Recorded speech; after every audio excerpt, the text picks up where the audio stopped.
The grand meeting hall of the Stellar Alliance thrummed with its usual blend of translated conversations and environmental support systems. Admiral Kairos Vex tapped his 4 metallic fingers against the crystalline table, trying to contain his growing disinterest as Representative Zara 9 droned on about trade route changes in the Alpha Sector. Moreover, the proposed tax hikes on quantum fold shipping lanes could severely affect. Zara 9's voice faltered as emergency lights flickered across the chamber, bathing it in an urgent crimson hue. Not again, Vex muttered, straightening his insignia.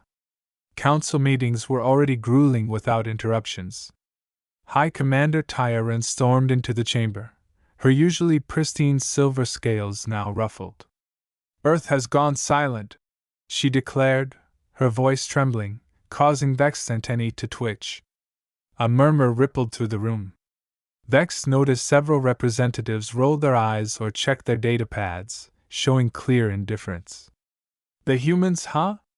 What a shock! Senator Blix drawled from his hover pod, his tone dripping with sarcasm. Maybe they finally blew themselves up with those outdated nuclear toys of theirs. The room erupted in scattered laughter. Vex raised a hand, silencing the chamber. Something in Taya's expression triggered his combat instincts. Explain, Commander. It's not just their communication systems, Admiral Taya replied, projecting a holographic map. Every human outpost, colony, and station across their territories has gone dark. No distress calls. No automated signals. Nothing. Good riddance, muttered Representative Cole 12, who had always disliked dealing with humans. Vex stood up, his large frame casting a shadow across the table. You're all missing the point, he growled. The humans may be rough around the edges, but they're resilient. When have they ever acted in unison? They can't even agree on a global government. The room fell silent as the weight of his words sank in. Their defense grid? Vex asked, dreading the answer. Still operational, Taya confirmed, her scales dimming further. In fact, it's growing. The holographic display shifted to show the Sol system, now bathed in an intricate web of energy patterns, far more advanced than anything Earth had previously shown. Impossible, Senator Blix whispered, his earlier mocking tone gone. Their tech was at least 50 cycles behind this kind of progress. Vex leaned forward, studying the data. Unless they've been hiding their true capabilities. Computer, when was the last verified communication from Earth? Last confirmed transmission, 47 hours ago, came the robotic reply. Message, thanks for all the fish. What does that even mean? Zara 9 demanded, their crystalline forms shimmering with worry. It's a reference to an old human entertainment program, Vex said absently, his mind racing. They always did have strange humor. The real question is, why would an entire species suddenly? His voice trailed off as another alert popped up. Admiral Taya's voice was barely a whisper. We're picking up similar energy readings coming from every human settlement. Their defense systems are merging across multiple star systems. Panic erupted in the chamber. Vex remained calm, his mind recalling his last conversation with a human diplomat named Sarah Chin. She had given him one of those enigmatic smiles and said something that, at the time, seemed odd. The best magic trick isn't making something appear, Admiral. It's making something disappear. As alarms rang throughout the galactic capital, Vex realized that humanity's disappearance might be the opening move in a game none of them were ready to play. The bridge of the GFS Star Weaver buzzed with tense energy as Admiral Vex's flagship led the fleet toward the Sol system. Behind them, 40 warships from the Galactic Alliance formed a powerful formation, their sleek hulls reflecting the vastness of space. Status report, Vex commanded, his gaze fixed on the tactical readouts. Lieutenant Nova Rex, a young centurion with glowing skin, responded from her station. Long-range scans match earlier readings, Admiral. Earth's defense network is still active, but non-aggressive. No life signs detected in orbit or from any of their colonies. This doesn't add up, Commander Taya muttered beside him. 7 billion humans don't just vanish. Approaching the Martian perimeter, Nova announced. Their orbital stations are. Wait, something's off. Vex leaned forward, sensing something was wrong. Clarify, Lieutenant, he demanded. The Martian colonies are intact, but empty. Environmental systems are running at full capacity. Half-eaten meals in the cafeterias, active terminals, even vehicles in mid-transit. It's as though everyone just walked away. Taya whispered. Like they disappeared in the middle of everything. The fleet continued on, passing through the asteroid belt, where automated mining stations were still working tirelessly, extracting resources for unknown owners, whoever they may be.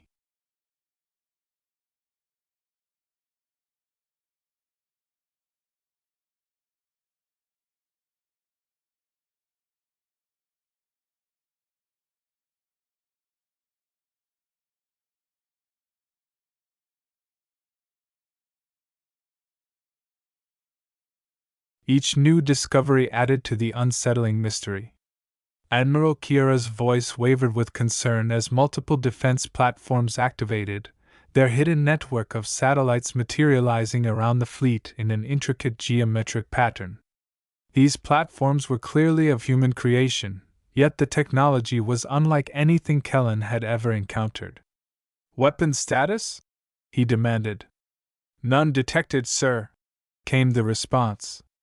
But these platforms, they're generating a field our sensors can't break through. Captain Zane of the GSS Valkyrie spoke over the fleet's comms. This is absurd. They're primitive. Watch how their defenses handle a real warship. Without waiting, the Valkyrie broke formation, charging toward Earth with weapons powered. Zane, hold your position! Kellen barked, but it was too late. One of the defense platforms rotated toward the Valkyrie. There was no weapon fire, no explosion. The Valkyrie simply ceased to exist, as though it had never been there at all. Silence swept over the bridge. Analysis, Kellen managed to say. Kira's hands shook as she typed on her console. Unknown, sir. The platform didn't fire any recognized weapon. It's as if that section of space forgot the Valkyrie was ever there. All ships hold position, Kellen ordered. Lieutenant, are you detecting any communication from the defense grid? Yes, sir, came the reply. But it's strange. They're transmitting an old binary code, human in origin. Simple to decode, but the message. Kira hesitated, then activated the audio feed. A robotic voice filled the room.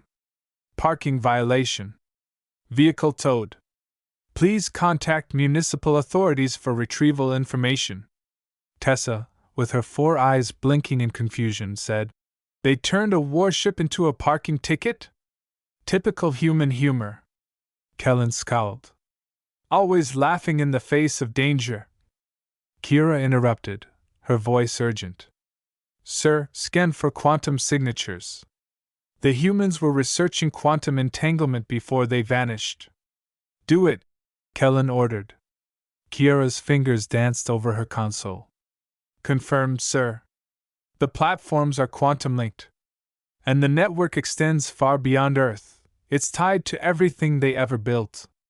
Their entire civilization synchronized through quantum entanglement, and we never saw it coming. Kellen murmured. Because we were too busy mocking their so-called primitive technology. What triggered the network? Kiera asked. A new signal caught their attention, a transmission from one of Earth's orbital stations, the Global Space Station. According to the records, it was broadcasting on all frequencies. As they observed, the station began to transform. Panels shifted and reconfigured into something entirely different. Message incoming, Kiera reported. Audio only. A human voice, synthesized, but unmistakably amused, fills the bridge. The voice spoke. To whom it may concern, if you're receiving this message, humanity has completed Phase 1. We'd explain more, but honestly, it's beyond your current understanding. Don't worry though, we left the defense systems on autopilot to keep our stuff safe while we're away. Please don't touch anything. We're not sure when we'll return, but hey, linear time is so last century. P.S. Sorry about Captain Zane's ship. Our defense grid gets a bit zealous about proper parking. End of message. The room fell silent. Orders, sir? Tessa asked softly. Kellen stared at the screen, remembering every dismissive remark, every underestimation of human technology, every assumption made about Earth's capabilities. They hadn't just misjudged humanity, they had been played. Send word to the Council, Kellen said finally. Tell them the humans haven't gone silent. They've transcended. And we'd better hope they remember us fondly when they return. As if on cue, the defense platforms hummed, their quantum link network pulsing with untapped potential. What had once seemed like child's play now appeared like the most advanced science they could imagine. Somewhere out there, humanity was laughing. And Admiral Kellen had never felt more uncertain about the galaxy's future. Later, Admiral Kellen stood before the Emergency Council. His report on the investigation of the system was projected behind him.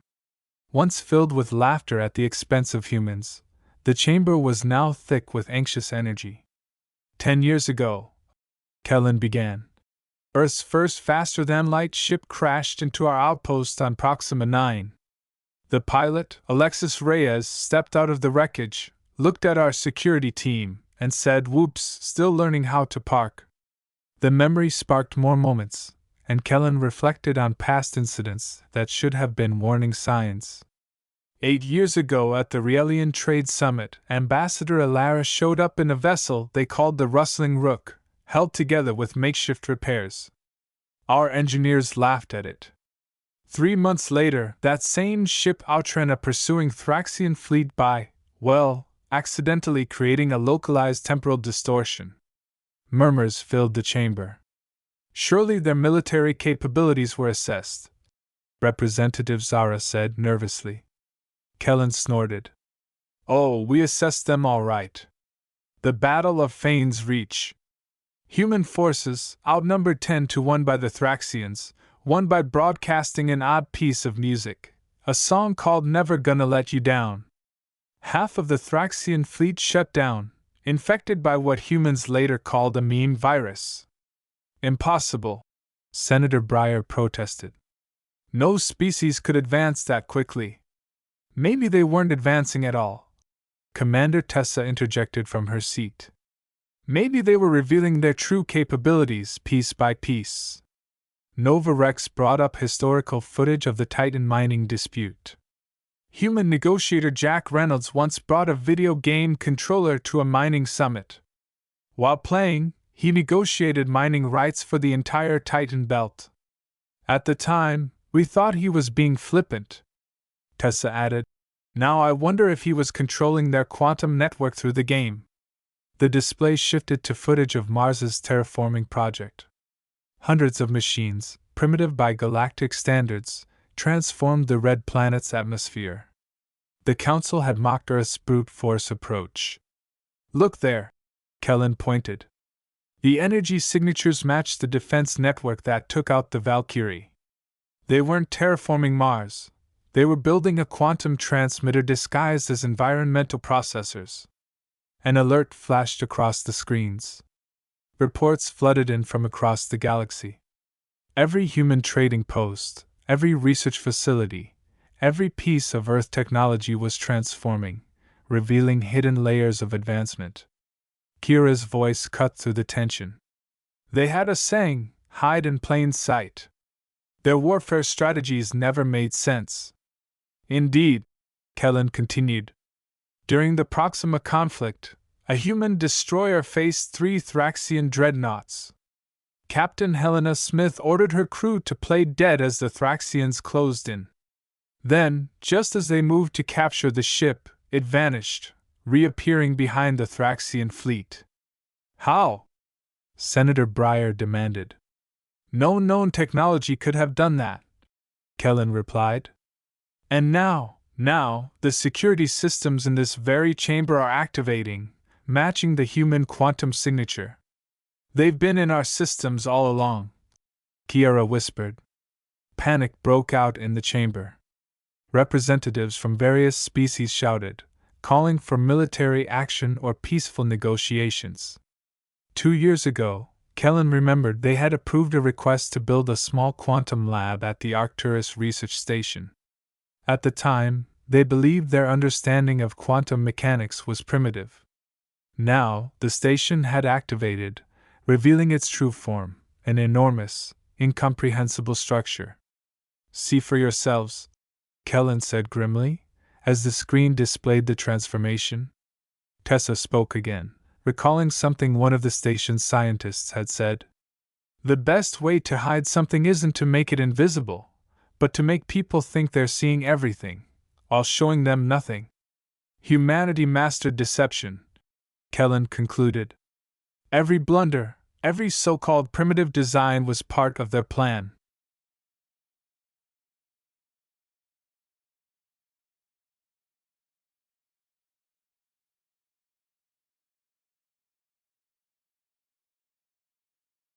Every diplomatic blunder, all carefully orchestrated, turned our own arrogance against us.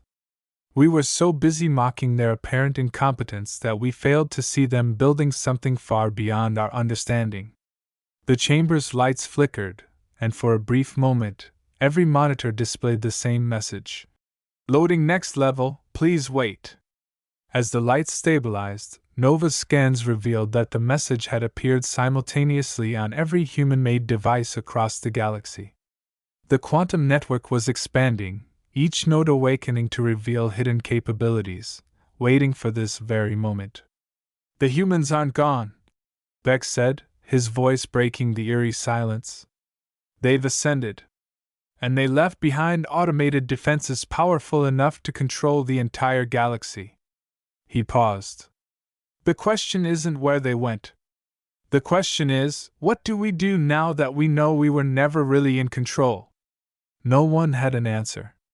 Above, Earth's defense systems continued their silent watch, a reminder that humanity's greatest victory wasn't in displaying their strength, but in making everyone underestimate them until it was far too late. The Galactic Federation's response to humanity's disappearance was predictably bureaucratic. They formed a committee, the Committee for Human Activity Observation and Research, or CHAOS, without realizing the unintended joke in the acronym until it was far too late to change it. Admiral Vex found himself heading this committee, much to his annoyance. At the moment, he stood on the bridge of the GFS Starweaver, watching another fleet attempt to breach Earth's defenses. The Draids are making their approach, Nova reported, her bioluminescent skin glowing with anticipation. The Draids' battle fleet, twice the size of their last probe, moved toward the Sol system with what they claimed was superior technology. Their high commander had sneered at the reports of humanity's disappearance, dismissing it as Federation incompetence. They're charging weapons, Taya noted dryly. Because clearly that worked so well last time. The defense platforms activated, but instead of the usual response, they projected a massive hologram visible to all ships in the sector. It displayed what looked like an ancient human video game score screen. Current high score 1, HAL 9000, 9999992. GLaDOS 999,998.3. Showan 9999997. New challenger approaching difficulty level, noob continue, 109. They're not seriously. Vex began, but before he could finish, the Draids opened fire. Their advanced plasma weapons, capable of obliterating entire planets, splashed harmlessly against an invisible barrier. The score screen updated, accuracy, 0% style, -10 overall performance. LOL game over, insert coin to continue. Before the droids could react, their fleet was suddenly relocated to the opposite side of the galaxy. The defense platforms left a message in their wake. Rage quit detected. Cooling off period enforced. Added to the list? Vex sighed. That's 17 failed attempts to breach Sol's defenses this week. Any progress on the colonial investigations? Nova brought up the latest reports. We've checked 32 former human colonies. Same pattern everywhere. Buildings intact, environmental systems operational, but no people. She hesitated. Speak freely, Lieutenant. The targeting AI and their defense systems seem to have developed a sense of humor. The Proxima research team got rickrolled. They got what? Vex asked. It's an ancient human prank, Nova clarified. She stopped as new alerts flooded her console. Sir, we're detecting activation signals from previously dormant human technology. Everything they ever sold, traded, or gave away is coming online across the galaxy. Their seemingly primitive technology is revealing its true capabilities. Food synthesizers began producing exotic matter. Entertainment units opened pocket dimensions. Even waste recyclers displayed technology centuries beyond current galactic understanding. Message incoming from Alpha Centauri, Taya announced. The human colony there just transformed. The footage showed buildings reshaping into impossible geometries. Parks turned into bioorganic computers. Roads became energy conduits. The entire colony was changing, morphing into something that was painful to look at directly. Similar reports from all colonies, Nova added. They're all changing. They're all connected through the quantum network, and sir, they're building something. Analysis pending. The power readings were off the charts. The Arcturus device was acting as a focal point, an energy pattern suggested. Spit it out, Lieutenant, Vex urged. Reality manipulation, sir. They're rewriting the laws of physics in localized areas. And if these readings are accurate, they're doing it with technology they gave us years ago, the quantum core in that coffee maker they traded to the Reliants. It's all part of the network. The entertainment system in the council chambers is also linked. Vex remembered all the human products scattered across galactic civilization. Their simple, reliable technology had been popular precisely because it was so straightforward. Now, every single piece was revealing its true purpose. A transmission cut through their discussion. The source was a children's toy, a magic 8-ball, sitting in the Star Weaver's recreation room.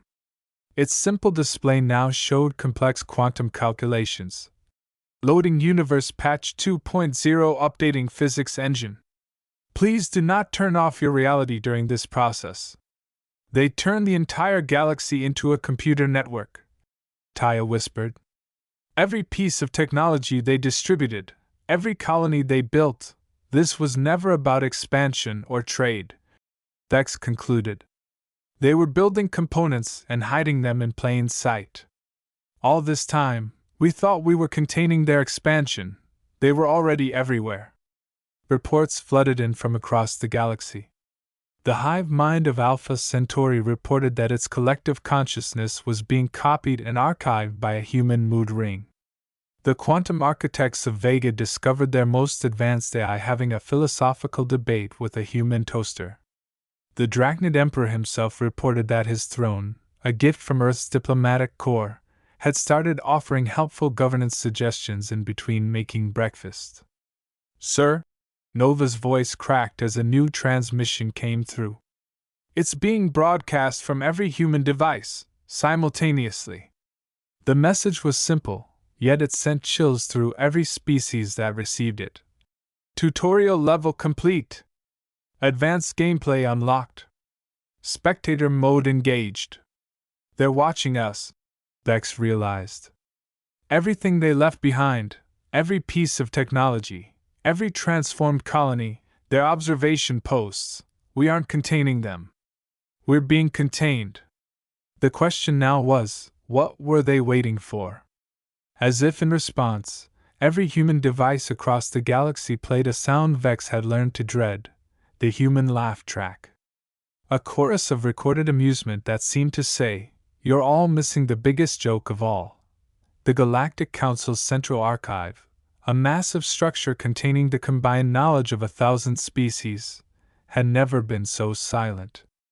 Admiral Vex stood with Nova and Taya as the archive's AI processed Earth's final broadcast, captured moments before their disappearance.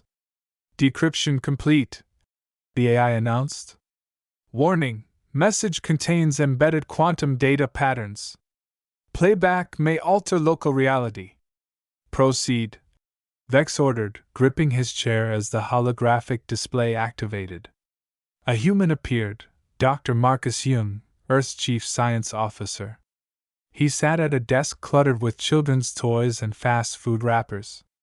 Behind him, complex equations floated in the air, occasionally rearranging themselves into smiley faces. "Hey, Galaxy! If you're watching this, we've successfully upgraded ourselves out of conventional existence. Neat, right?" He paused, sipping from a container labeled "Big Gulp." "First, no, we haven't destroyed ourselves. That would be boring. Second, yes, everything we've done for the past 50 years has been leading to this moment." The image shifted, showing a simple rubber ball bouncing in slow motion. "See this?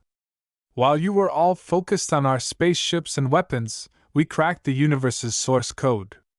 Turns out, reality is just a very convincing video game. Once we figured that out..." Nova's console beeped.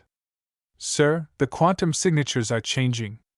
The message is updating itself in real time," Jung continued. "Remember all those wars we fought? Those diplomatic blunders? That time we accidentally set half of Proxima B on fire with what we claimed was a defective toaster? All part of the plan.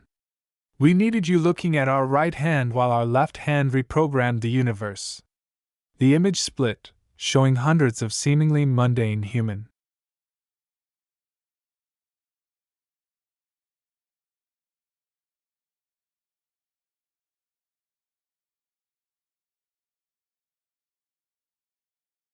Every piece of technology we traded, every settlement we established, every human creation in the galaxy is part of a quantum mesh network.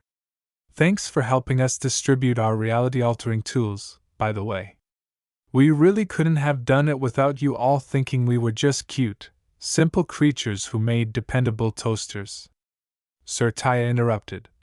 "We're detecting energy surges from every human-made device in the archive. They're altering the archive itself." The walls of the ancient structure began to ripple, shifting into something that appeared both organic and digital. Books rewrote themselves, data crystals evolved into new forms, and the very fabric of space around them gained strange properties that were almost painful to comprehend. Zhang's image smiled. "By now, you're probably noticing some changes. Don't worry, we left the training wheels on. The quantum network will keep reality stable while you adjust. We thought it'd be rude to leave without setting up some safety protocols." He reached off-screen and pulled up what looked like an ancient gaming console. "Everything we ever made also works as a universal control interface.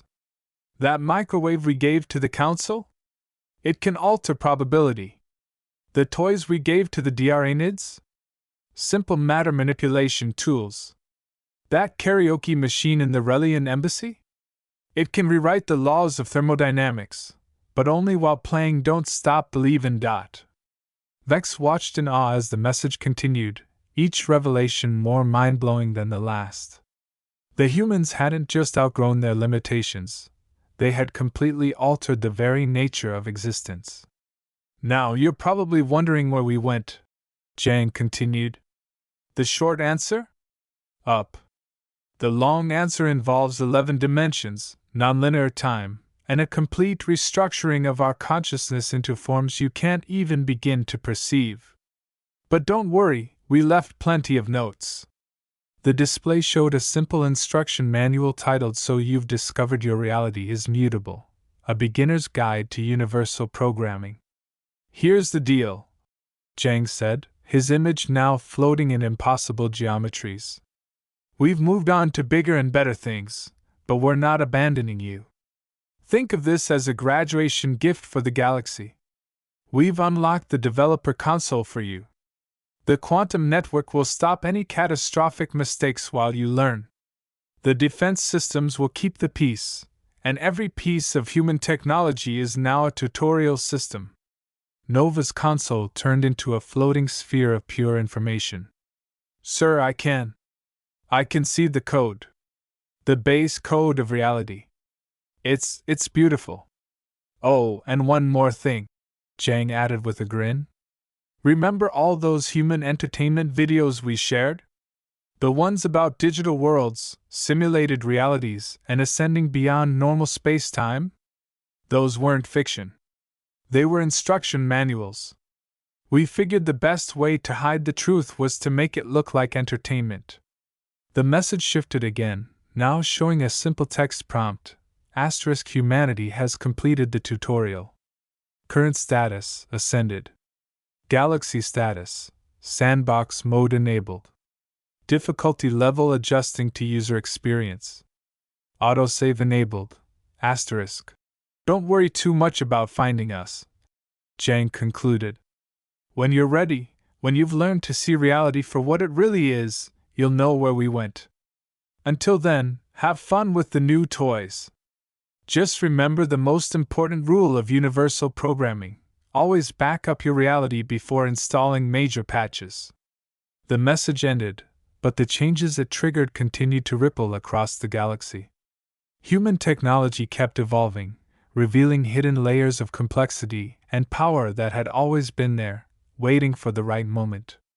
Orders, sir? Taya asked, her scales shifting colors as she processed the implications. Vex stared at the instruction manual floating before them, its contents somehow simple yet infinite.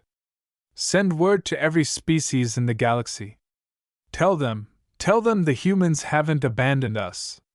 They've graduated us. And whether we like it or not, school is now in session.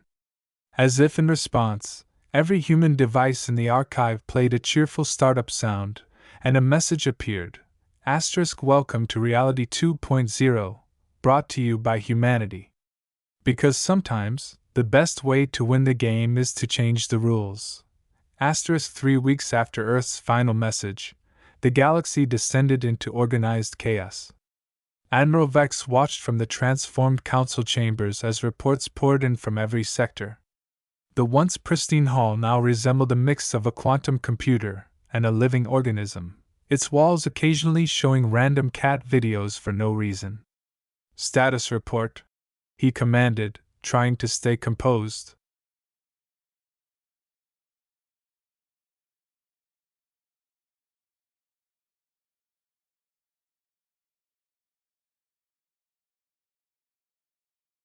Ignoring the fact that his chair had gained both self-awareness and a habit of offering unsolicited advice about his posture, Nova, now directly linked to the quantum network through what had once been a human fidget toy, displayed the latest report. The Drachnid Empire was facing what they referred to as a philosophical crisis. Their entire warrior culture was reconsidering its life choices after their fleet was defeated by what seemed to be a weaponized version of human social media. The Alpha Centauri hive mind reported a shift toward enlightenment after binge-watching human sitcoms. Taya mentioned they had renamed themselves the Collective Laugh Track. A flurry of alerts blinked across the quantum display, visible across the galaxy. Different species were realizing that their human-made technologies had always had the power to change the very fabric of reality. As expected, the results were wildly unpredictable. The Relian Science Academy had managed to convert their entire star system into a massive computational engine, Nova explained, although they were using it to play a human game called Pokémon. The Zorblins had discovered how to tap into the universe's source code, Taya continued, though they were stuck in tutorial mode because they kept trying to bypass safety protocols. Their latest failure had turned their home world into a massive rubber duck. Beaks massaged his temples. Any sign of the humans themselves? Nothing direct. Nova hesitated. But we're detecting an anomaly in higher dimensions. These readings suggest that what we thought was empty space is actually filled with complex data structures. The humans didn't just leave, they turned the entire universe into a backup drive. The walls of the chambers shimmered as a new message rippled through the quantum network. Every piece of human technology in the galaxy powered on simultaneously, each displaying the same announcement. Notice: reality maintenance scheduled. Please save your work before proceeding. Estimated downtime, LOL. Time is relative. Vex realized everything the humans had left behind, every transformed colony, every piece of technology, wasn't just a tool. It was a window, allowing humanity to observe their grand experiment, us. The political fallout had been a spectacle to behold. Ancient power structures crumbled as species came to the realization that military strength meant little when reality itself could be reprogrammed. The Draids had learned this lesson the hard way when they attempted to take control of Earth's defense systems, only to find their entire fleet turned into a massive musical fountain that only played human Broadway hits. New transmission, Taya announced. It's different. Pure quantum data. The message appeared in the center of the room, not as text or a hologram, but as a manipulation of reality itself. The air warped, forming patterns that conveyed meaning directly to their consciousness. Hey, Galaxy! Quick update from Dimension 7.3. Apologies for the reality hiccups, but you know how it is when you're restructuring the very foundation of reality.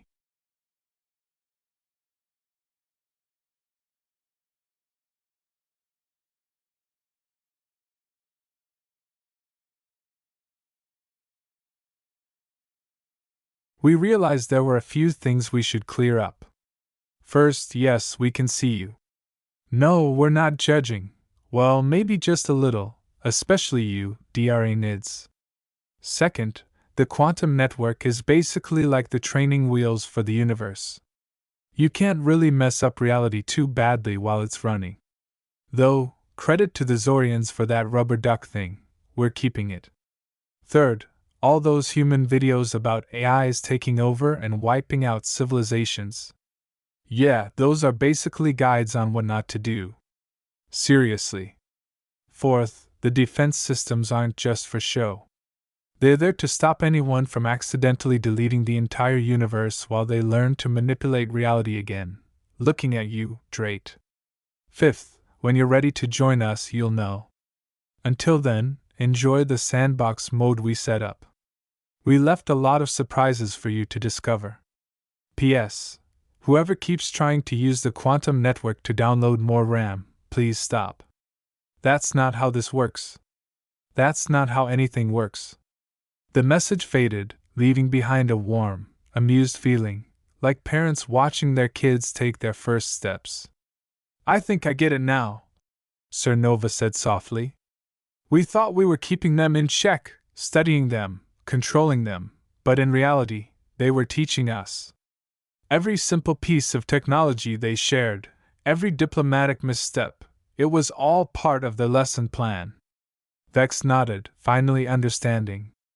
They didn't just surpass us, they turned their transcendence into a guide for the rest of the galaxy to follow. The ultimate teaching method: show, don't tell. The quantum network hummed, its energy rippling through reality as countless species took their first uncertain steps toward grasping their newfound abilities. Above them, Earth's defense system stood vigilant, their true purpose now clear: not to defend humanity from the galaxy, but to protect the galaxy from itself until it was ready to follow humanity into higher dimensions. A final message appeared, this time on every human device at once. Tutorial in progress. Galactic civilization, 15% complete. Humanity, watching with popcorn. Final note: remember to enjoy the journey. The message ended with a human emoticon, and the galaxy adjusted to its new reality. Admiral Kyo's Vex couldn't help but chuckle. For centuries, they'd been worried about containing humanity's potential for chaos, never realizing that humanity had already won the game by teaching everyone else how to play. His chair reminded him to straighten up, and somewhere in the higher dimensions, humanity continued to watch its greatest creation unfold, a galaxy learning to laugh at itself while reaching for the stars.